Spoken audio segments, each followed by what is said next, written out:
kan. Tu ransangan daripada kerajaan tu. Terima kasih banyak. Betul. Dengan kerajaan pasal prihatin dengan orang industri, saya dapat bukan sikit saya dapat beberapa. Ya. Beberapa. Jadi masa Covid saya ada pendapatan. Yang orang tak akan percaya. Sampai ada Profima pun ada interview saya, dia tanya macam mana abang sekarang ni. Saya rasa saya tak berhenti. Saya non-stop lagi. Ada je. Sampai anak saya yang tak pernah syuting pun saya tarik syuting. Adik pada Budin. Sani kan kata, Sani tolong pasal apa? Dia tak nak.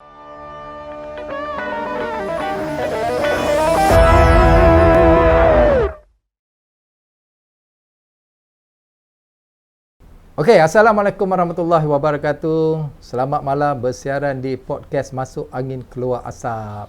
Okey, kita masih lagi dengan semangat untuk Palestin. Nampak we love Palestin. Bersama saya hari ini dramatis pelakon hebat Norris Karman.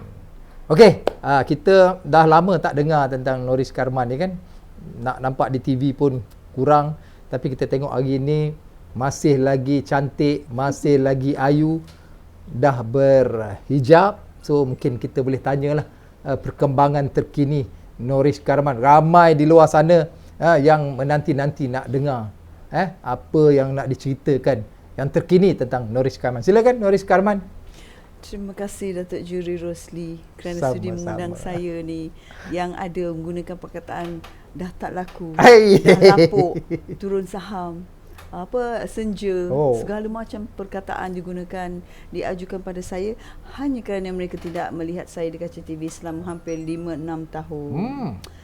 Tapi sebenarnya bukan salah saya. Saya masih comel lagi, saya masih bertenaga, saya masih lagi enthusiastic dan saya rasa pemberian ataupun contribution saya pada industri hanya 30% selama bertahun-tahun ini. Saya masih ada 70% yang belum diterokai.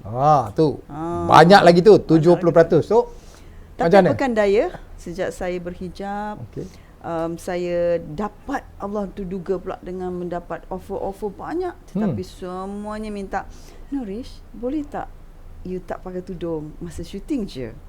Norris, watak ni bagus sangat tau. You sepatutnya macam sipolan-sipolan, versatile. Norris, kita dah banyak sangat watak ibu-ibu. Dan mereka semua memang stereotip jadi ibu-ibu. Tapi you tak. You memang versatile. Banyak benda yang you boleh lakukan dalam character building. Tanpa suruh pun memang you boleh. Jadi tapi tudung tu agak mengetatkan stretch. Tak boleh stretch karakter tu nanti. Itulah semua request yang saya terima. Jadi saya terpaksa, walaupun saya kata jom saya tengok skrip, mungkin saya boleh ubah suai mengikut keadaan pemakaian saya sekarang, tapi mereka tetap berpegang pada watak ni kami memang akan beri pada yang tak bertudung saja. Dari situ saya perlahan-lahan agak sukar untuk menelannya, menerimanya, sebab saya tahu saya mampu melakukan banyak watak tanpa perlu sesiapa menggarapkan. Saya bila baca sesuatu watak tu, saya akan really explore it. Saya akan buat homework selama mana saya dah berlakon bertahun-tahun ni. Memang saya style yang bawa baju sendiri, make up sendiri, mengikut watak yang perlukan. Saya tidak datang ke set sebagai Norris Karman, tetapi sebagai watak yang diberikan. Dan saya akan bersungguh-sungguh menerokai watak tu. Apakah kalau jadi doktor, Datuk, selalunya orang jadi doktor dia ingat every time doktor tu kena letak ke atas leher dia stethoscope, which is not true. I have friends who are doctors, and then I've been a doctor before in a drama. Sebelum tu saya akan duduk seminggu melihat cara perjalanan seorang doktor, cara dia berjalan, cara dia pegang barang, semua beza dengan orang lain. Jadi kita ni kena ambil masa. Jangan bagi alasan memanglah kita dapat skrip lepas tu terus adakan masa tu. Sekarang daripada just fingertips kita boleh tengok lakonan orang ke pekerjaan orang macam mana. Jadi kita jangan memalukan profesi seseorang tu dengan kedaifan kita, kebodohan kita untuk tidak buat homework. Banyak sekarang berlaku dan saya lihat. Tapi apakan daya, walaupun kita hardworking, walaupun kita orang kata Norris you berbakat, kenapa you tak berlakon lagi? Norris pergilah berlakon, janganlah sombong dah tak nak berlakon. Kita pula kena. So banyak kata-kata sebegitu dilontarkan pada saya. tanpa mengetahui bahawa saya sebenarnya dalam keadaan tersisir. Tersisir bukan kerana tidak boleh berlakon, tidak mampu berlakon, tapi kerana pemakaian saya. Mungkin orang kata, alah takkanlah kerana pemakaian tak ada rezeki. Orang lain tu boleh berlakon. Itu rezeki dia, Kak. Ya, abang, beda, Mia, Peon. Bukan rezeki I. Nak buat macam mana? Rezeki I dugaan dia macam ni. Jadi saya bukannya sewenang-wenang nak melabel industri begitu, tapi sebenarnya saya sedang melaluinya. Hakikatnya, kebenaran dia kan? Bertahun-tahun saya diam. Bertahun-tahun saya hanya fikir tak apa kot, mungkin yang tu je kot. Mungkin akan datang skrip akan jadi lain. Jadi saya macam, tapi sekarang saya betul-betul yakin memang bila dah nampak ramai artis yang terpaksa membuka hijab dan dapat big jobs, expensive job, saya fahamlah bahawa kehendak akhir zaman ni begitu, apakan daya.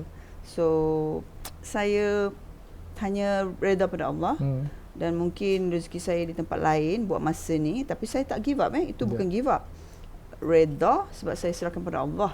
Tapi dia juga yang akan mampu mentukar balik dan pusing suasana ni atas doa ke apa, saya tak tahu mungkin. Tapi saya menyalurkan bakat yang daripada saya melalui motivasi talk, melalui kelas-kelas acting yang saya buat persendirian. Ada juga orang call untuk minta kelas acting.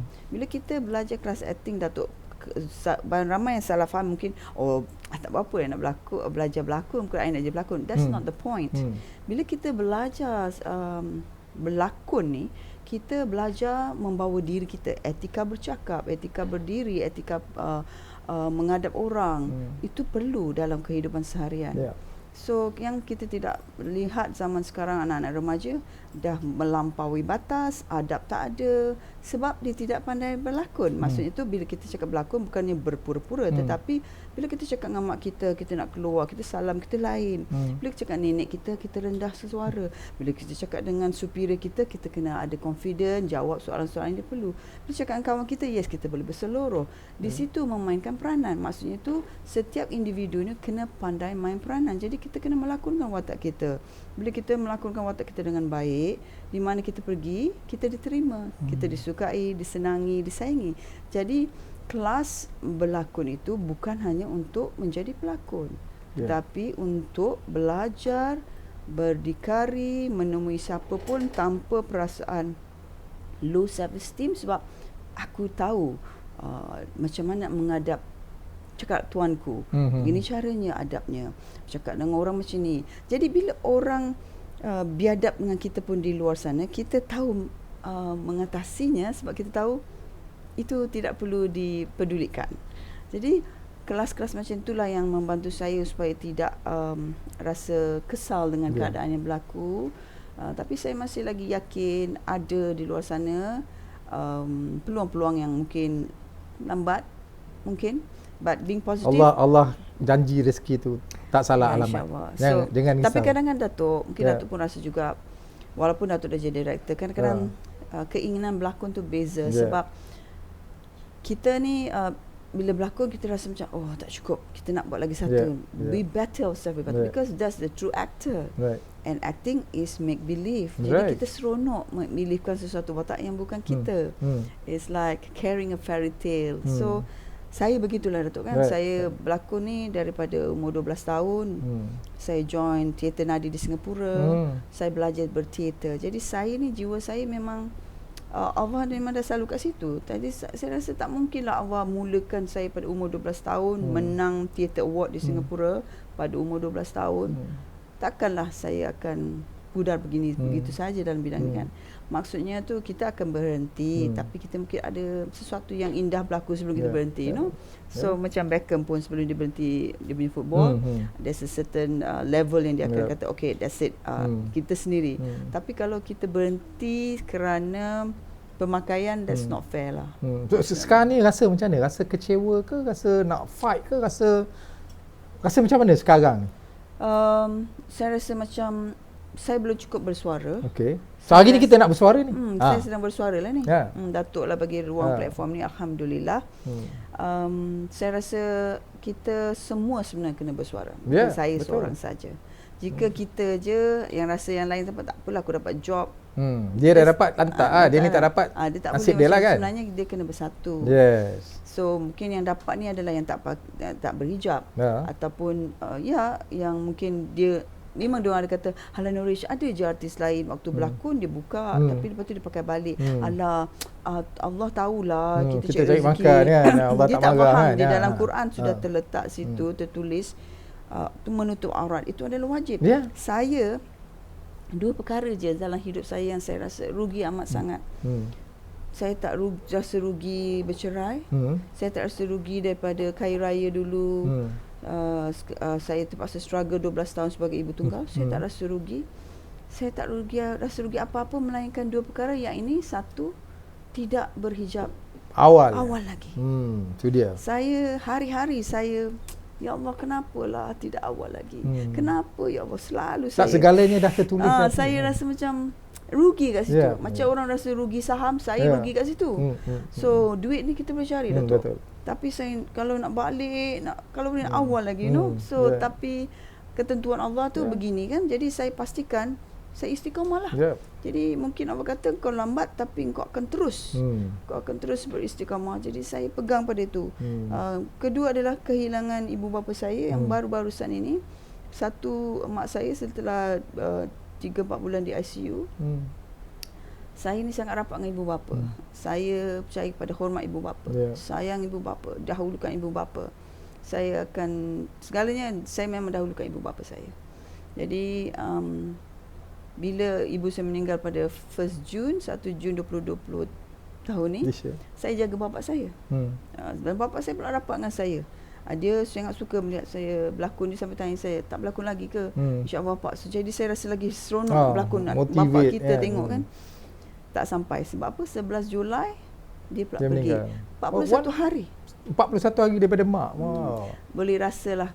Tak tahulah. Kalau boleh janganlah siapa-siapa rasa apa saya rasa. Sangat pedih. Saya masih lagi grieving di dalam. Saya masih lagi pergi selalu pergi ke kubur bercakap. So diorang ni dua adalah reference saya. Dia faham. Mak saya tu begitu sedih dan teringin nak melihat saya berlakon lagi sehingga kan dia tercakap, buka je lah tudung. Allah. Mak doakan yang terbaik untuk kau. Asalkan kau dapat job jangan sampai anak-anak tak ada duit ke apa semua kan. Tapi anak-anak saya semua 8 orang kata no. Istiqamah bunda. Mom, you have to istiqamah. It's okay. We all okay. Kita belum lapar. It's alright. This is the test for us. And not just you, kami semua dia cakap. So anak-anak pula 8 orang cakap macam tu. Jadi buat saya tak berani lagi lah kan. Jadi saya pujuk ibu saya sabar. Mak dia menangis sebelum dia meninggal kan. Ada beberapa insiden dia bercakap, kalau orang tak apalah mak doakan kau. Sebab ialah doa ibu tu hebat. Tapi dia juga mendapat dugaan. Saya bilang mak, Allah sedang duga, sabar ya. Dia tu seorang yang sangat bangun malam tahajud, boleh cakap macam tu. Maksud jiwa dia perit melihat anak dia yang mampu melakonkan banyak watak yang betul-betul bersungguh, langsung tidak ada job. So dia macam tak faham. Jadi dia sampai ke tahap tu. Tapi saya pujuk dia, sabar mak ya, doakan yang baik-baik. Jangan kita mengalah dengan buka hijab kita ni buat masa ni. Saya bercakap hari ni ya, Datuk Juri, mohon doakan semua, doakan saya terus istiqamah. Saya pun manusia, iman turun naik macam orang zaman sekarang kan. Dia bagi alasan sebab apa dia buat apa benda yang salah, iman turun justify, naik just to justify. Actually iman turun naik tu sebenarnya adalah dengan siapa kita berkawan. Golongan yang kita berkawan tu memain peranan apakah kita buat besok, sebentar lagi dan kemudian. Jadi kalau kau rasa kau tak kuat, kau elakkanlah orang-orang yang kau tahu boleh menarik kau kepada benda yang lama. So saya berpegang kepada saya kurangkan bersosial. Tapi sebenarnya Datuk, dia tak perlu kurangkan. Dia memang akan otomatis kurang. Sebab bila kita dah berdekati Allah, banyak benda nak buat Datuk. Pengisian tu kan berbeza. Itu Quran ada 30 juzuk Datuk. Itu kita akan cuba nak baca, mentelaah. Kita sebenarnya automatis tak ada masa benda lain. Automatis nak menghafal banyak-banyak surah supaya kita ni sering diampunkan. nak mendidik anak lagi. Jadi kita nampak macam diri kita sangat berkurangan. Sangat kosong. Baju koyak rasanya. So nak tampal makan masa. Jadi sebenarnya tak ada masa nak bersosial sebab bukan tak nak. Memang Allah akan halang. Sebab dia akan penuhkan kita dengan hari-hari cari aku. Hari-hari face me and zikir hari. So dia bukan, sebenarnya dia automatis bila kita doa, ya Allah kau pegang hati aku. Dia dah tak nak benda lain dah. Tapi macam saya macam tak boleh brain juga kalau kalau orang kata pakai tudung tak ada watak, tak boleh bagi watak pada Nurish. Saya sebagai pengarah dan juga penerbit, bagi saya no such thing. Kan? Banyak cerita hari ni lah kita tengok pun realitinya orang pakai tudung. Kan? Tudung ni ada yang berpegang kepada prinsipnya adalah aurat. Tak boleh buka tudung, haram dalam agama macam tu. Tapi ada yang berpendirian bahawa tudung ni fashion dan sebagainya. Sebab tu ada yang buka, pakai sesuka hati. Berlakon dia buka, kan? Habis berlakon dia pakai, sebab mencari rezeki katanya kan, justification whatever lah. Padahal rezeki kan? Kita dah ada. Tapi bagi saya lah sebagai pengarah dan penerbit, saya kira tidak ada masalah pun kalau katalah saya sedang mencari pelakon untuk bawa watak seorang doktor wanita berhijab macam ni. Saya kira saya akan panggil Nurish Karman dan saya takkan suruh pun dia buka tudung. Kalau tanya saya lah, sepanjang yang saya mengarah ni, saya dah menjadi producer hampir 27 tahun. Setiap kali kita produce ataupun kita mengarah drama, memang watak dalam tu dia kata tak pakai tudung. Tetapi kalau kita ambil pelakon tu dia pakai tudung, kita tidak paksa pelakon tu untuk buka tudung. No such thing. Saya takkan nak sehingga menjejaskan orang kata agama kita sendiri, kesucian agama Islam. Sebagai orang Islam, saya suruh you buka tudung kerana untuk menepati watak yang dilakonkan. Tetapi kalau memang you dah tak pakai tudung, dan it's okay.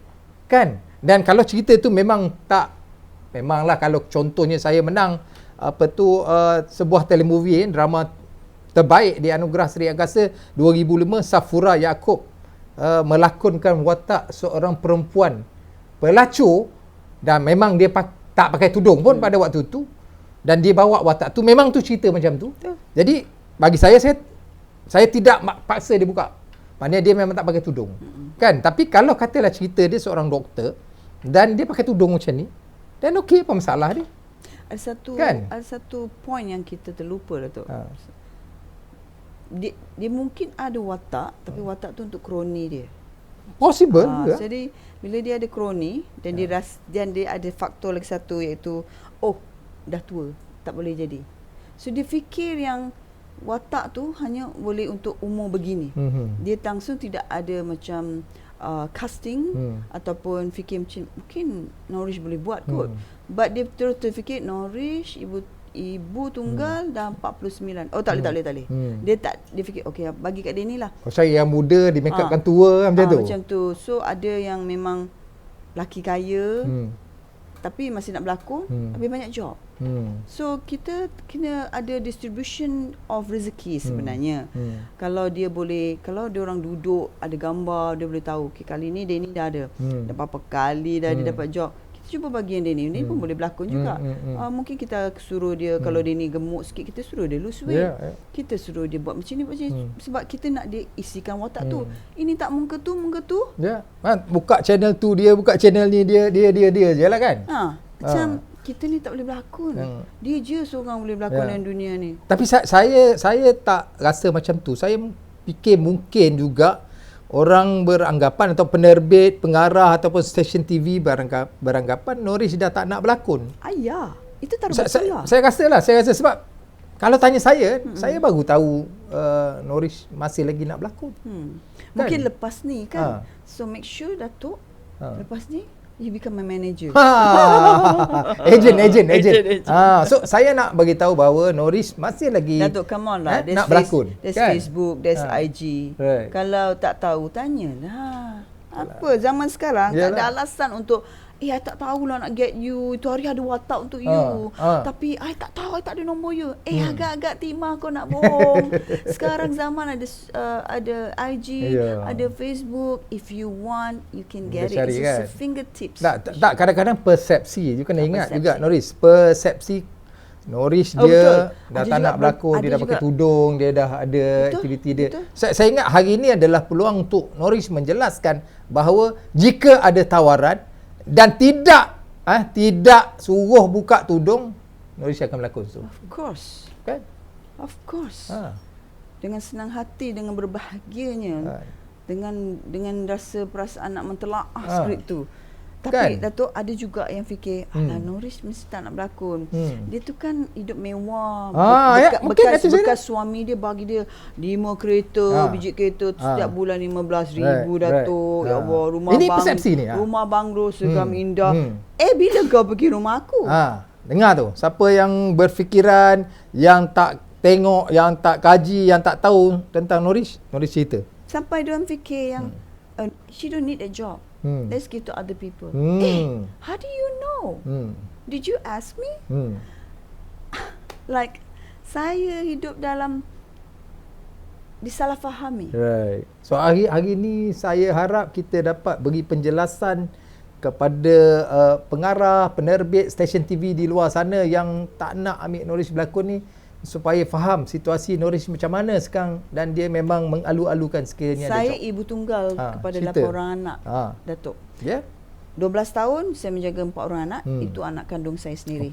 Armani, Miran, Amanda, Alexander. Pada 2020 Jun, ini saya kena jelaskan sebab ada orang fikir saya ni kahwin diam-diam. Sekali je kahwin kan. Padahal ada banyak cerita yang sebelah, tapi tak apa, kita faham. Kita belum jelaskan. Dan sekarang kita jelaskan. Jun 2020, masa tu COVID. Kami kehilangan kafe, dah tak ada pendapatan. Tapi Allah hantar 4 orang anak homeless, di mana bapanya telah hilang dari radar apabila yang kecil Hazra baru 11 bulan dia lahir, bapa dia dah tak ada, dah tinggalkan. Jadi mak dia jadi ibu tunggal dalam keadaan susah menjaga 4 orang anak. Jun tu saya dapat panggilan untuk menjaga 4 orang anak ni sebab mak dia masuk penjara atas narkotik. Masa dia saudara ke siapa? Bukan. Then kenapa Noris? Allah salurkan kepada Noris. Betul. Kan? Pelik kan? Pelik. Saya ini kita bukan nak menyombong, tapi saya hidup walaupun susah saya tidak tinggalkan infak subuh. Jadi walaupun kita tak dapat job ni, tapi kita tak lapar. Jadi infak subuh sebenarnya menghalang daripada kita mengalami kelaparan dan sebagainya. Dan setiap hari Jumaat saya pastikan saya akan pilih beberapa keluarga betul-betul asnaf, ibu tunggal yang saya boleh salurkan betul big amount. Kadang-kadang big amount tu datang pada saya, kawan-kawan, kita kumpul, kita bagi, ataupun saya dan anak-anak saja. Mereka adalah daripada keluarga yang saya sering pilih. Kerana saya ibu tunggal kan. Kebetulan saya pun ada 4 orang anak, dia pun ada 4 orang anak, dan semua kecil-kecil. Jadi saya faham, saya berbakat pun tak ada job, dia tak berbakat lagi tak ada job. Betul. Jadi saya meletakkan diri saya dalam diri dia. Jadi saya pilih untuk tolong dia lebih sikit. Jadi ada apa-apa benda yang saya salurkan, saya akan salurkan keluarga dia lebih sikit. Sebab anak-anak kecil masa tu, Hazra 11 bulan, Haziq 6 tahun, Hasya 7 tahun dan Hasbi 9 tahun. Ni tahun 2020? Ya. Dia tak ada tempat. So JKM call saya, polis cakap boleh tak tempatkan saya, sebab mak dia pilih untuk anak-anak dia ditempatkan dengan saya. Sebab dia tahu dalam kehidupan dia dah banyak buat salah, dan ini dah pilihan terbaik dia yang Allah gerakkan hati dia. So saya macam, aku, why me? Kenapa awak tak hantar suami kaya? Kenapa awak tak hantar duit berjuta lah, 4 juta? Kenapa awak hantar 4 budak?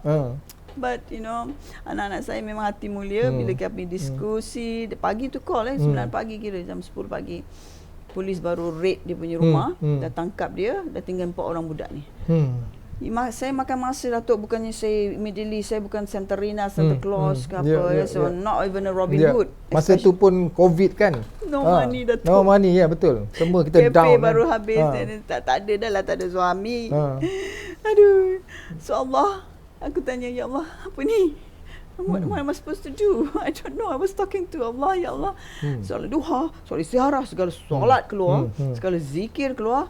Ya Allah, gerakkan saya. Kalau memang ni okay, this is what you want me to do, gerakkan saya. So Allah gerakkan saya. Kami pun dengan tak ada kereta, sewa kereta ni, pinjam kawan duit. Kawan pun ada 2-3 yang kata ambil lah, kesian Norish, nak mana lagi nak letak ni pun tak tahu. So kita dekat maghrib baru pergi ke sana. Kuala Kepis. Di mana? Di mana? Negeri Sembilan, Kuala Kepis. Oh, Kuala Kepis. Ini budak-budak tak makan, tak apa, dengan bau busuknya. Budak kan? Dengan itu diaper dia kita tukar. Comot. Masa tu mak dia dah kena tangkap? Dah. Dah dibawa di balai lah. Ni di balai lah. Budak-budak ni di mana? Di rumah? Tak, di rumah. Siapa ada di rumah? Exactly, tak ada siapa. Ya Allah. Budak-budak semualah. 4 orang adik-beradik. Masya-Allah. Okay. Saya sampai, ya Allah, kalau aku tak datang tadi apa jadi? Betul? Jadi alhamdulillah, terima kasih Allah. Walaupun aku tak tahu apa aku nak buat, tapi at least I already came. Sebab dia balik, dia pun dengan takut, mestilah dia takut macam pencuri mana saya ni, women trafficker ke apa kan, kidnapper. So masuk dalam kereta, dia orang pun balik. Hazra ni selama sebulan menangis hari-hari, tak Allah. Nak siapa-siapa sebab dia tak familiar dengan kita, kita faham. So bermulalah kehidupan saya sebagai ibu tunggal kepada 8 orang anak. So begitulah. Full time lah ni kan? Full time sampai ke hari orang. ni. Lepas tahun setengah, kita sebenarnya bertujuan, ingat saya pun cakap dengan JKM, kita cuba carilah foster family, ibu angkat yang layak. Mana saya layak, pada pendapat saya layak dari segi duit, nak menyekolahkan diorang apa semua kan. Memberi rumah yang lebih elok daripada yang saya mampu. Tapi tak ada siapa nak, sebab diorang nak either dia orang pilih, nak yang kecil, dia tak nak anak semua lah. Satu je, dia tak nak 4-4. Saya faham, cuma saya kata saya diamanahkan untuk tidak pisahkan mereka. Jadi anak-anak ni pun rapat. Jadi saya tak mampu nak buat macam ni. Ada offer $500,000 nak baby ni, 1 million. Boleh kaya, boleh jual lah. Boleh jual. Perdagangan manusia. Yes sir. Saya memang ramai orang bagi saya budak-budak kalau saya nak buat perdagangan.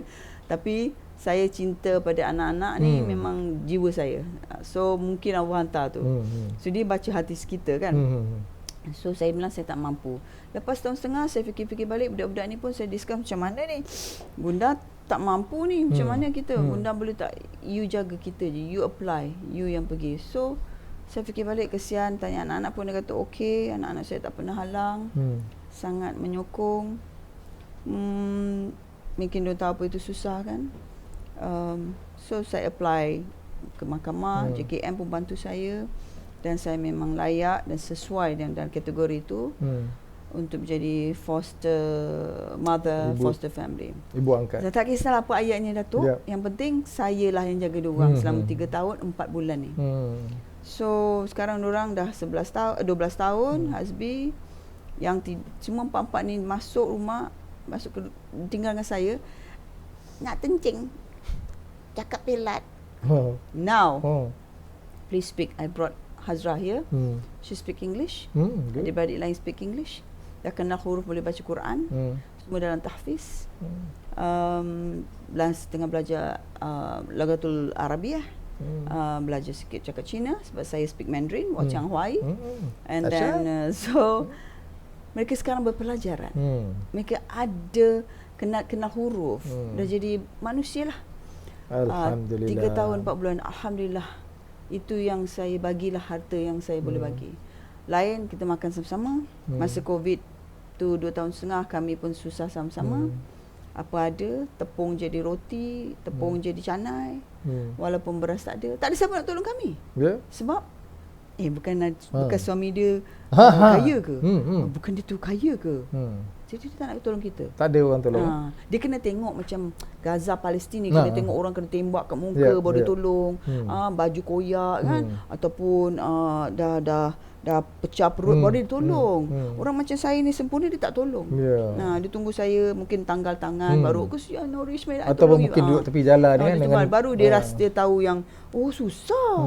So orang ni manusia zaman sekarang ni dia tengok kena ada macam tu baru kategori susah. Jadi tak tahu struggle kita, dia tak tahu kita sedang struggle dalam senyum. Macam mana boleh kuat macam ni? Saya macam tak percaya dengan cerita ni. Kan mungkin penonton-penonton kita yang melihat Norish hari ni begitu kuat, kental. Apa rahsia ni? Saya sendiri pun mungkin sebagai lelaki yang kononnya macam kuat, gagah ni, saya rasa saya pun tak mampu macam Norish. Apa yang membuatkan Norish kuat ni? Okeylah 8 orang anak tu yang akan menjadi orang kata kekuatan Norish untuk bangkit dan terus berdiri kan. Kalau Norish jatuh maknanya 8 itu akan sengsara kan. Jadi apa yang buat Norish kuat ni? Kuat, bagi saya sangat kuat. Saya rasa dia ni kot. Bila kita berhijab, dia hijab jiwa kita sekali. Bila kita banyak talk dengan, kita kena ada sesi bercakap dengan Tuhan. Dia kena banyak sebenarnya. Jadi kita kena buat drama ni, bercakap dengan Tuhan, bukan surat dari Tuhan. Kan? Surat dari Tuhan dah kontroversi kan. So bercakap dengan Tuhan adalah drama akan datang. Norish Karman akan berlakon, saya adalah pengarah dia. So harap-harap TV3 akan ambil kita. Kan? Harap-harap Astro pun boleh, TV3 pun boleh. RTM pun boleh, tak ada masalah kan. Yang penting dia dikeluarkan. So tolong cerita bercakap dengan Tuhan 120 episod. 120 episod. Norish Karman adalah heroin dia. Dan kita cerita pasal dia punya pengorbanan. Boleh guna semua laporan anak pun berlakon. Kan? Sebab tak perlu ajar berlakon, memang diorang melaluinya. Kan? Tak sepatutnya kita ada cerita-cerita macam ni lah yang memberi nilai yang tinggi kepada ini masyarakat. Ini cerita ibu mertua benci menantu. Kan? Lepas tu maki Hamun maki Hamun. Ini pergi Mekah maki Hamun. Hello, what is wrong with you people? Begitu taksub dengan keduniaan.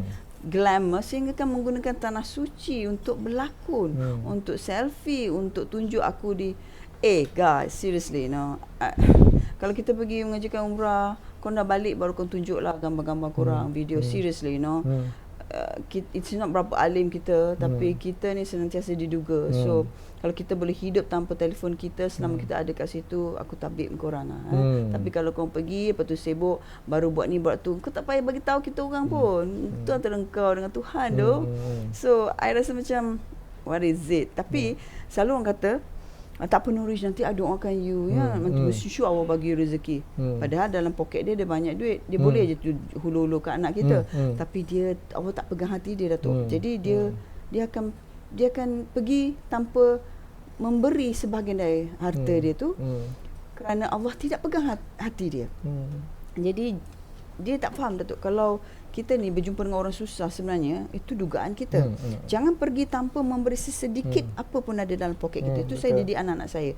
Wak emahnya kau pergi sekolah, kalau kawan kau tak makan, kau share apa kau ada. Kau ada duit RM10, kau bagi dia RM5, kau RM5. Kau jangan takut duit tu tak ada. Duit tu akan ada. Kau kena yakin. Mana kita kena memberi untuk kita dapat lagi kan? Yes. Pay it forward. Kena yakin bahawa kat poket tu bukan aku punya. Dah Allah kata terjumpa si Polan ni, aku ada RM10. So kami pernah melalui RM10 juga kita bagi. Jahat lagi datang RM100 Datuk.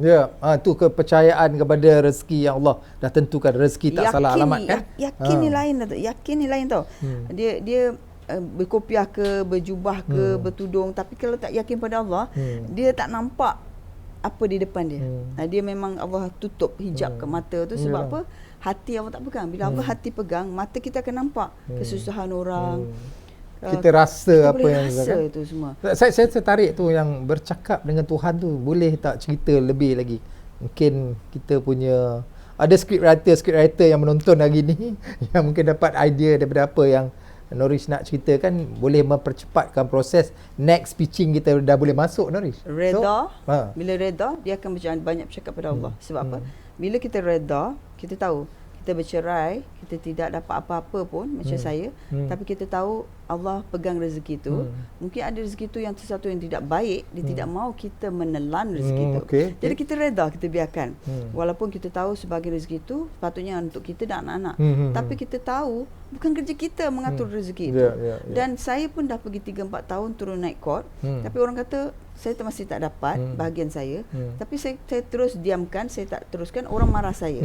Ada kata kau ni bodoh kalau aku teruskan pergi naik court. You kena faham, usaha dah habis dah. Jadi yang seterusnya adalah reda. Tapi kalau saya teruskan lagi, maknanya saya gila. Maknanya saya gila dunia. Jadi saya tak puas hati sehingga saya dapat benda tu. Percayalah bahawa bila kita dah usaha, dia masih tak dapat masuk, itu bukan rezeki kita, atau bukan ketika itu. Mungkin Allah nak bagi sesuatu yang lebih besar. Dan ini bukan bersifat positif saja. Ini sebenarnya adalah redha. Positive, above positive is redha. You can reach positivity, but you can lie to people. It's okay, I understand. Tapi you balik marah. Then you have anxiety or this depression. This is bullshit. You know where does this come from? Anger. Dalam hati kita kan. Hati kita. So at the end of the day, Datuk, bangun pagi, Fatihah untuk diri kita.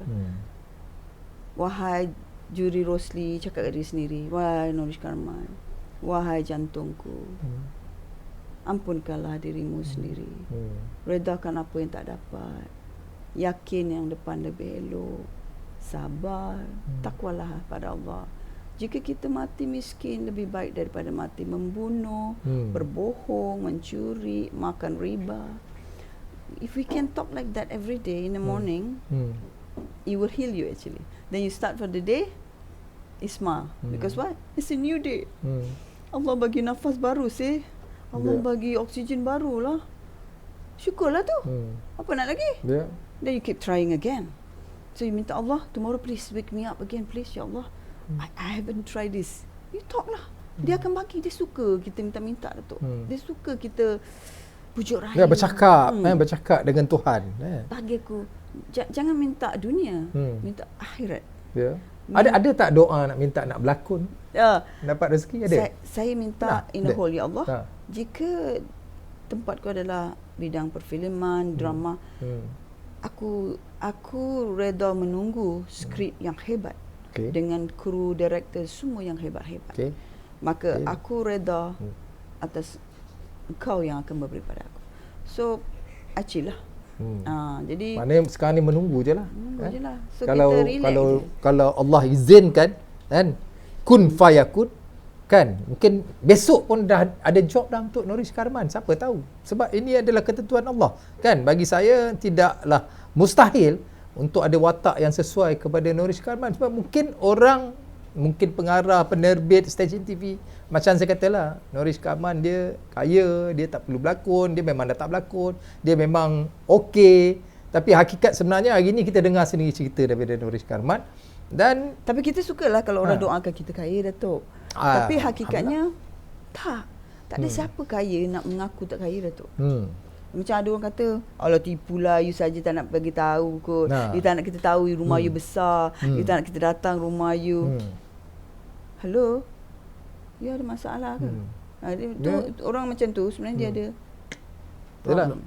Sebab tu saya kata, mungkin hari ni dengan apa yang kita bicara hari ni, membuka mata penerbit, pengarah dan stesen TV bahawasanya Norish Karman sedang menunggu. I think I tak expose myself. You know, Dato', ada orang in fact wish, wow, Norish baru pakai tudung. Dia pakai tudung bila ni? Lama dah, Dato'. Berapa tahun? Maybe 7-8 years maybe. Oh, lama dah. But saya tak adalah buat macam setengah orang datang interview terus, the next day hari ni pakai tudung, lepas 1-2 hari saya mimpi malaikat maut dah datang, saya terus pakai tudung. Ataupun saya melalui ni, tiba-tiba ternampak jadi saya balik pakai tudung. You don't talk about it. That's why you always get that Allah hantar dugaan tu sebab you nak buat kerja, macam I nak buat projek dengan you, tak payah cerita-cerita dengan orang. So that's why itu projek kita dengan Tuhan, pakai hijab ni. Tak payah cerita-cerita dengan public, nak keluar radio lah, nak keluar TV, I dah pakai tudung, don't need. Kan. So I chose that journey. Saya pakai sebab saya tersedar betapa derhakanya aku pada Allah. Betapa derhakanya aku pada bapa aku. Bawa anak perempuan akil balik pakai hijab. Kerana dia sudah menyenangkan ibu bapanya hampir 50% dari mencecah kaki ke neraka. Apa tak faham lagi? So, saya rasa bodoh sangat, Datuk. Satu pagi saya bangun macam, ya Allah, I love my father so much. And yet, after so long baru pakai tudung, baru berhijab, dan bapa aku seorang ustaz, tak pernah memaksa aku, tak pernah menuding jari, malah senantiasa mendoakan aku. Maka doa ibu bapa tu sangat mujarab. Aku tersedar dari lena, aku tersedar dari mimpi-mimpi hina aku ni, dan itu saya pakai dua sebab je. Saya terasa macam derhakanya saya pada Allah dan derhakanya saya pada ibu bapa saya, terutama bapa saya. That's all. Saya tak ada sebab lain. Waktu pakai tudung? Ya. So terus bangun daripada tidur? And I determined to pakai. Tudung saya semua RM5. Orang bagi RM2. Saya tak malu nak cakap sebab apa? Saya takut nak pakai yang mahal. Beli yang mahal. Pertama memang tak mampu. Kedua, bila mampu pun terasa berat. Aku berhijab, aku tak nak banyak-banyak dugaan. Kalau aku pakai yang mahal ni kan, adakah pula aku tertinggi jeban aku ni. Itu kan memang nampak sah itu zaman perempuan jahiliah akhir zaman, yang tinggi-tinggi bannya tu kan. So kita kena rendahkan ban kita ni untuk menjaga kita punya ria, dan kita kena tutup dada kita ni. Ini pun tak cukup tutup dah rasa ni. Pakai socks ni sebab saya sendiri, bukan sebab apa-apa, saya sendiri dah rasa tak sedap kalau tak pakai benda-benda macam ni. So benda tu automatik dia datang. Sebila kita buat tanpa buat gembar-gembur, guys, saya sekarang nak pakai tudung, sorry lah, I mimpi sakaratul maut, so tak pakailah tudung ni. Tapi yelah, baru start kan, so I masih lah nampak dada I. Hello, dia macam berhenti merokok, berhenti or tak berhenti. There's no halfway, you know. Actually all that is mindset. So saya tak cakap saya baik pun. Semalam saya takutlah saya ni orang kata saya macam yang best puji-puji. Jadi kita diam-diam lah buat. Kita pakai je tudung. Siapa perasan lah. Siapa tak rupanya ramai tak perasan. Dan dalam tak perasan tu hilang job. Hilang. Last kali berlakon bila? Tahun berapa? Tahun bila last kali berlakon? Masih ingat lagi? Lama lah. Saya tak ingat. Agak 4 tahun, 5 tahun, 6 tahun? Ya, more than about that. Maknanya lepas pakai tudung ada dapat job tak? Langsung? Pakai tudung dah 7 tahun. Right? 7 tahun ada? Dah pakai tudung. Dia job. Now 2023. Apa nama? Last job. Job tu dapat sebab kawan saya, director. Pakai koroni juga, macam marah. Okay. Alright. So last kali bila? Itulah dia. Apa nama dia? Apa nama? Project last kali. Drama apa? Tak, before that. The with Nazim. Apa nama? Tak tahu lah. Pengantin satu malam. Pengantin satu malam. Di belakang tabir ni anak-anak saya ada kat sini. Biasalah. I'm never alone. Selalu dengan anak-anak, Datuk. Sebab kita nak elakkan fitnah. Fitnah akhir zaman ni berlambak. So biasa. Ada anak tambah 4 orang pun, saya dituduh menikah diam-diam. Mungkin jadi isteri kedua, mungkin isteri ketiga. Like, wow. No. Tak ada kan sebenarnya. Only bujang. No, laki orang. Single man can. So, laki orang don't apply, okay? Right. Dengar don't tu. Message me, okay? Because I will block you. Right. Okay? Thank you. So move on. Okay, last drama tu dengan Nazir ya. Nazim Osman dengan director Ion Suhaini. So alhamdulillah. So tahun tak ingat lah tahun berapa. Tak ingat berapa, tapi 2-3 tahun lepas. Itu jadi mak jugalah, mak jahat. Oh, okey. So tapi pakai tudung lah. Pakai tudung lah. Right. So begitulah kaedahnya. So lepas tu dia macam tu drama berapa episod? Job dapat tapi boleh pakai tudung tak? Sorry lah. After meeting but we need you to take off your tudung. So ada sad, tu satu kali tu seronok sangat. Dah seronok ingatkan jadi on. Lepas tu punya salah faham. Lepas tu bila lagi 2 hari nak syuting, saya cakap, so I nak tahu ada tak penaja tudung, because I bukan banyak sama pilot pun, tudung-tudung I semua lusuh-lusuh. I think we misunderstood each other. You're supposed to take off your tudung. Alamak. Job dia best. Untuk 5 hari saya dapat 12,000. Alright. But I have to take off my tudung tu. Aduh. But it's okay. That 12,000 cannot bukan buy rezeki me. you, 12. Cannot buy me banglo. Yeah. So I say no lah. 12,000 kan boleh masuk neraka, syurga. Man, saya masuk buka tudung masuk neraka. Dia soalnya belum sampai syurga tu, dia azab dalam kubur tu. Kan. So kita don't talk about syurga neraka tu. I always think, especially after the death of my both parents, dalam kubur tu. Dah tanam langkah 7 kaki. You solang-solang mungkin nangkir datang. Ya, Noris, itu 12,000 punya pasal. Dia buka tudung. Biang. Sorry, don't hit me. Can I call the person who offer me? Dia tak ada kat situ. So saya fikir itu. Fikir sampai ke tahap tu kan? Ya, sampai ke tahap tu. So bila fikir sampai tahap tu, dia tak berani tu nak buat. Dia tak berani. Dia macam tak apalah, makan roti canai. Tak apa, biarlah. Bukan rezeki 12,000 tu kan. Okay. Right. So dalam industri lah, apa yang Noris rasa Noris ingin bawa watak yang macam mana? No, don't ask me that question. Yalah, setiap pelakon dia mesti ada keinginan. So many. No, satu watak yang diidamkan yang tak pernah you bawa sepanjang kerjaya. Yang orang tak tahu apa dia? Saya belajar taekwondo. Nampak? Yang orang tak tahu, saya boleh bawa watak-watak jahat, gangster. Ya, saya boleh whack you. Okay. Tu. Saya pernah masuk ke boxing. Saya pernah represent Malaysia. So my hand is one of my weapon. Right. So kenapa tak cuba saya? Kan korang ni boring lah. Asal offer orang muka yang sama. Lepas tu muka tu juga. Suruhlah Anushka Man, I nak train you 3 bulan. You have to lose weight, angkat weight, kita training. Barulah betul. Mencabar sikit kan? Exactly. You make me work for it. Dia kata dah tua macam mana? Tua. Tua tu apa? Dia tua. Sebab apa? Pemikiran dia tu kuno. Sebab cerita kita sama je buat perempuan kena cerai, perempuan tua, perempuan macam ni kan. Adakah di dahi Datuk dan dahi saya menulis umur saya? Tidak.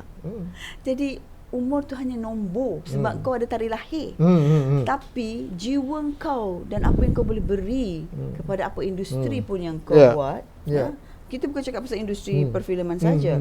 Anything, oil and gas ke, engineering ke, it's you. It's how you bring yourself, what you can contribute to the society. That matters. Kalau kita fikir dari segi umur, memang kita tak akan buat apa-apa lagi dah. Dah tua. Masuk 40 je. Nak tunggu dah. Kan? Yalah. Tapi saya tertarik bila Noris kata ada taekwondo. So kita Bapa saya guru silat. Guru silat Silat apa tu? Silat macam-macam sebab dia memang mahir martial silat. Martial arts ya. So dia silat gayung segala silat lah. Bapa saya tu dia ilmu yang salah pun dia pernah melaluinya dan dia buang dan dia balik kepada the right way. So saya dan anak-anak pun ambil taekwondo dan saya buat kickboxing. The recent one we try to go for ninjutsu. Saya suka bermain pedang. Saya horse riding. Saya also do archery. Kita aktif main basketball. Kita training football dengan anak-anak. So badminton of course, but I prefer tennis. So saya memang outdoor person. So dari segi kebolehan, saya kira Noris menempati. Dia ginilah Datuk. Paling tidak pun casting. Paling tidak pun ambil watak dan kau bagi dia garapan 3 bulan. Because you're not supposed to take juri as Jure Rosli. You're supposed to garap Jure Rosli to be something. The same thing with Nourish Karman. You're not taking Nourish Karman in the set. You're taking something. So you nak jadi Nourish Karman, jadi let's say Anita, watak yang jahat. Dia ni perompak. Dia boleh fight. So boleh naik kuda. The thrill is to make that person to be that watak. Tapi kalau engkau ambil pelakon tu, dia lepas tu kau masuk TV, masuk filem, dia juga what is the thrill? Mungkin diorang tak tahu. Hari ni mungkin ramai yang menonton yang kita akan kongsikan di platform TikTok kita di you all bagi Facebook. tahu tau. You all viralkan ni yang Nourish Karman ni tak ada job dan dia tak kaya. Tak adalah harta-harta bekas suami ke apa, tak ada. Dan dia bukan duduk di atas istana ke, di dalam istana ke. Dia struggle dengan 8 orang anak dia. And kita try to istiqamah pilih rezeki yang halal saja. So saya tak malu untuk mengkabarkan saya dan anak-anak meniaga di tepi jalan juga. But we lost our cafe during COVID kan. So we had to close it down. So tak rasa malu pun meniaga tepi jalan. Rasa macam aku meniaga halal, aku bagi orang happy makan dan aku tahu duit aku tak ada riba. Kat mana kedai tu nak boleh kita pergi viral kan ni? Kita bergerak-gerak, nanti saya bagi tahu Datuk, kita akan viralkan lagi. Kita gerak-gerak kita support each other sebenarnya dalam keadaan sekarang ni kan. Especially and prepared lah for 2024 Datuk. You kena faham Nourish, sekarang ni kalau Nourish kata Nourish susah, Nourish tak ada job, Nourish diuji macam-macam, ramai juga di luar sana yang diuji, tambah-tambah yang di Palestin. Yang hari-hari dihujani dengan bom, dengan roket, dengan macam-macam, yang cedera, yang hospital dibom dan sebagainya, macam-macam teruk kan. Maknanya kita tak teruk macam diorang lagi kan. Hakikatnya tetapi apa yang berlaku pada mereka Datuk adalah untuk iktibar kita. Yes, itu saya kata tu. Sebab tu bila kita dengar Nourish, kita dengar rakan-rakan kita yang lain sedang susah, tak ada job. Jadi di antara cara yang saya buat, yang saya mampu buat adalah mengadakan sesi bual bicara macam ni. Kan kita boleh menyuarakan, kita boleh bercakap, kita boleh luah, kita boleh bagi tahu keadaan kita yang sebenarnya, apa yang berlaku dalam industri hari ni. Dan kalau boleh kerajaan tolong kan, sebab siapa lagi kita kepada kerajaan? Kerajaan mesti nak tolong rakyat dia kan. Takkan dia nak biarkan kita ni sengsara dalam keadaan yang sukar kan. Tengok so far kerajaan bila ada bantuan yang pergi menghadap kerajaan tu yang okey dah tu, yang dapat banyak job. Yang dah ada juta-juta. Then so I confused sikit kan, macam mana siapa yang pilih siapa pergi menghadap kerajaan, kenapa dia yang akan jadi kandidat, kenapa tidak kita betul-betul buka ruang kepada semua dan melihat memang siapa yang benar-benar layak boleh kan? Berbicara dan lama dalam industri ni untuk benar-benar boleh berbicara dan mengalami keadaan di mana layak untuk bicara sebab memang tidak ada job. So kalau dia banyak job, dia buat filem, dia buat drama ke, laki kaya ke, bini kaya, dia pergi jumpa untuk apa untuk kaya lagi? Untuk kaya lagi. Oh, saya tak faham. Sebab mungkin dia famous kan? Sebab mereka famous, mereka orang kata boleh, orang kata kalau boleh tarik orang orang ramai tak tahu kan? susah, macam mana dia nak cakap on behalf of kita orang yang susah? So, kita kena minta representatif orang yang susah supaya dia boleh berbicara hati ke hati mengikut keadaan melodi susah kita. But if you're rich, you're millionaire, you do films, apa hal you pergi jumpa? Selalunya macam itulah sebab aku yang ke depan itu yang dapat manfaat. Yang orang belakang-belakang macam you, macam tak saya payah. Ni dia sukar sikitlah nak menembusi tembok tu. Semua sekarang tengah sibuk kan Tok pasal Gaza Palestin. I love Gaza, I love Palestin. Kita mesti saya mendidik anak saya mencintai Gaza Palestin sebab kita ada salah siah kita, history yang memang mesti kita bersama dengan mereka. Tetapi hakikatnya yang kita lupa bahawa di sana tu sedang menghadapi syurga sebentar lagi. Senyumnya diorang kan? Akan dapat syurga. Mati syahid. Engkau yang sibuk tengok nangis, lepas tu engkau masukkan akaun kau bagi diorang. Kat Malaysia ni ramai lagi orang miskin. Ginilah, I'm not saying don't help them, but the fact remains that kita jangan lupa negeri kita pun sebenarnya tengenat. Hagak-hagak, meaning kau ada 7,000, kau 500 negeri sana, 500 kau kena bagi kat negeri kau. Cari orang miskin sekeliling ni. Jangan lupa bahawa soon ekonomi akan down lagi 2024. So don't act as if kita ni so wonderfully rich, kita banyak hutang jangan lupa. So kita kena fikir tu, kita kena tolong negara kita, orang-orang kita. Dan tentang boykot Datuk, saya nak sentuh sikit lah. Memang kita kena boykot, tetapi buatlah seumpama cakaplah kita kalau kita boykot MACD, create lah MACD untuk pekerja tadi tu pergi kerja kat McDah. Kau duk boykot McD, Starbucks semua, tapi pekerja-pekerja ni lepas tu balik makan apa? Masuk angin keluar asap macam Datuk punya program. Macam ni lah podcast masuk angin keluar asap. So I don't understand what you guys think about. Like you want to take away something, give something else half of that return. So pernahkah kita fikir pekerja-pekerja ni nak makan apa? Dia tak ada salah. Dia hanya bekerja. So kita boykot. Konon betul boykot tak makan McD, Starbucks, tapi online ramai order. Cuba tak tonjol dekat situ lah, nampak tekak orang ambil. Banyak munafik. Kan? So my point is still, pekerja ni semua nak pergi mana dah tu? In a few months time they are jobless. So what we going to do about it? They're going to be burglar, merompak semua. Sebab apa? Sebab kita ni yang buat benda macam tu. Kita ada duit tapi kita tidak agih dengan baik. Kita lupa untuk melihat di depan kita, kita ada sibuk tengok sana. I didn't say I don't love Palestine or we shouldn't help. We should. But berpada-pada sebab roket tu boleh je sampai kat kita. So jangan korang rasa korang selamat. Anything can happen dalam keadaan sekarang kan. So kita sebenarnya kena bersatu, tingkatkan ibadah kita, iman kita, akidah kita dan mindset kita. So sebenarnya apa yang berlaku di Palestin adalah untuk iktibar untuk kita. Wake up. Stick together and bring yourself near to Allah. Okey, Nurish, kita pun dah menghampiri 1 jam dah lagi. Sekejap je. So panjang kita bercerita. I told you Datuk. Tadi Datuk cakap kalau saya nak cakap banyak benda kita sembang kan. Tak apa, tak ada masalah.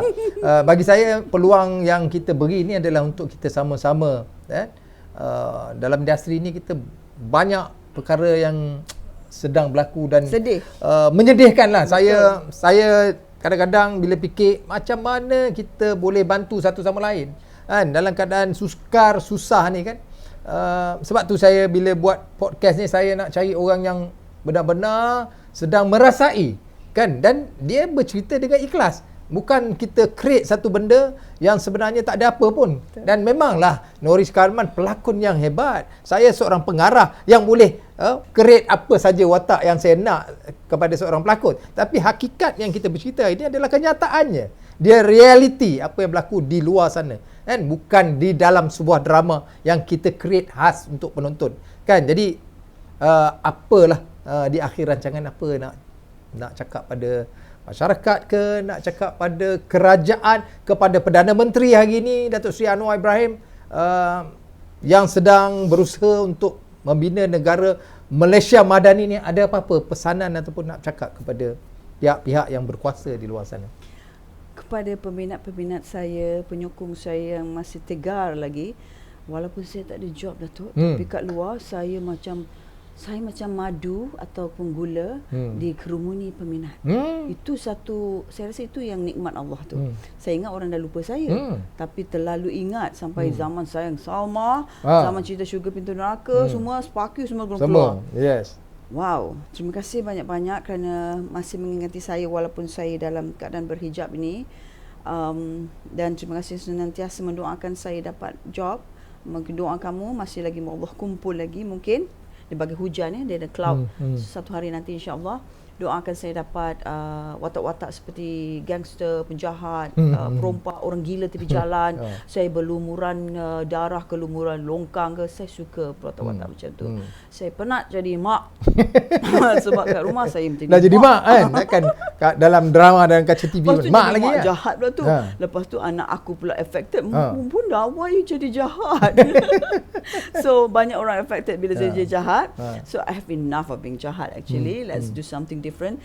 Dan kepada mereka yang di luar sana terfikir-fikir yang betul ke Nurish Karman ni berhijab ya, ini bukan main-main bukan satu lakonan. Dan betul saya dah lama sangat-sangat tak berlakon atas sebab juga kerana saya berhijab ni ramai orang fikir saya tak nak berlakon dan saya kena buka tudung kalau berlakon, ataupun saya kaya jadi saya tak perlu berlakon. Dia soal kaya tak tu beza, tapi kalau watak tu you rasa sesuai dengan saya, why not cast? Saya okey je casting audition. Kepada kerajaan saya mohon untuk betul-betul meneliti siapa yang berhadapan dengan kerajaan untuk meeting, dan kalau boleh PMX panggillah saya. Sebab saya baru cakap untuk merangkumi semua orang. Dan mungkin ramai lagi seperti Ibu Fauzianawi, Rosna Johari, yes. So ramai sebenarnya yang sedang menghadapi keadaan yang boleh bercakap on behalf of betul-betul yang mengalaminya. Jadi saya tak kata yang kaya-kaya tu tak bercakap, tapi saya rasa mereka boleh mendoakan kami lah.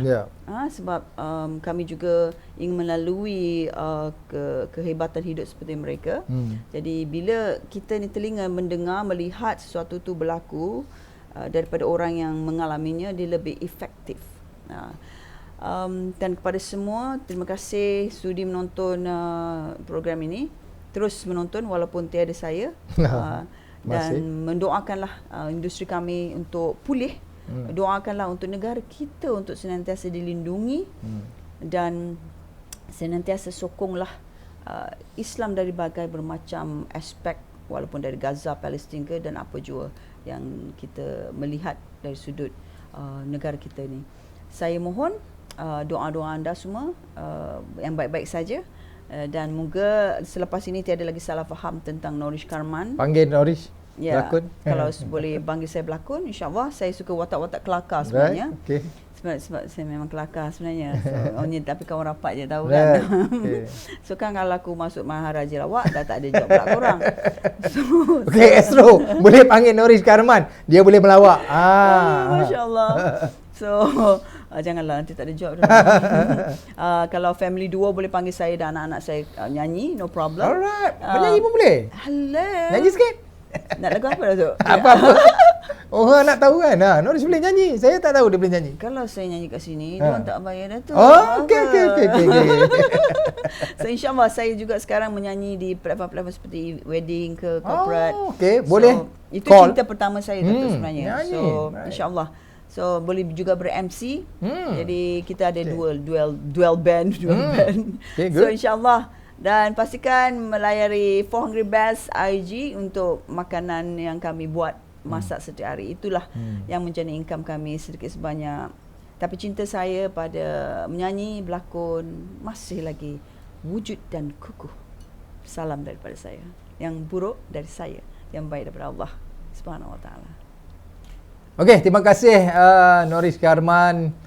Betul dia kata tadi, kalau dia dapat cakap memang 1 jam tak cukup. Saya macam tak percaya kan, tapi bila saya tengok, ya Allah, dah pukul 10 kan. So memang cepat masa berlalu, masa mencemburui kita kerana banyak benda yang kita bicara malam ni. Marah tak Tok? Hari ni tak dapat cakap banyak. Okey, tak ada masalah. Kan sebenarnya memang kita nak. Siapa suruh panggil saya? Tak apa, kita memang nak kita punya tetamu yang cakap banyak. Tapi bila tetamu tak banyak cakap, saya lah kena banyak cakap kan. Jadi hari ni Norish memang padu, dia bercakap tak henti-henti. Jadi saya pun nak biar ke, nak potong. Saya pernah baca berita saya kata.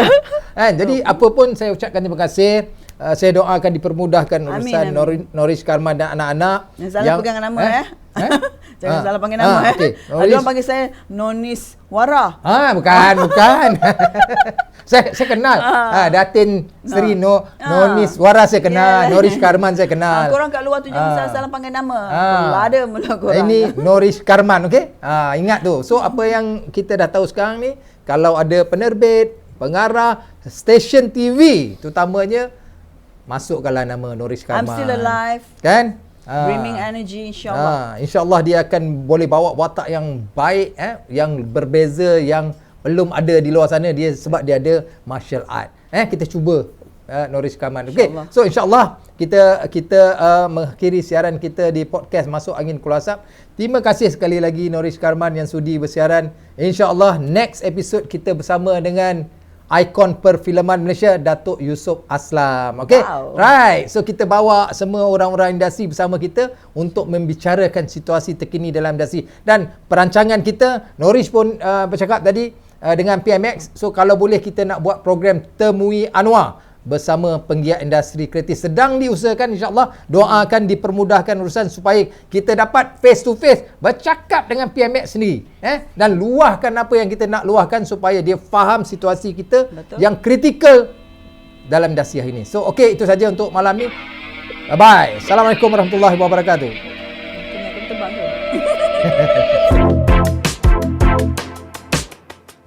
tu.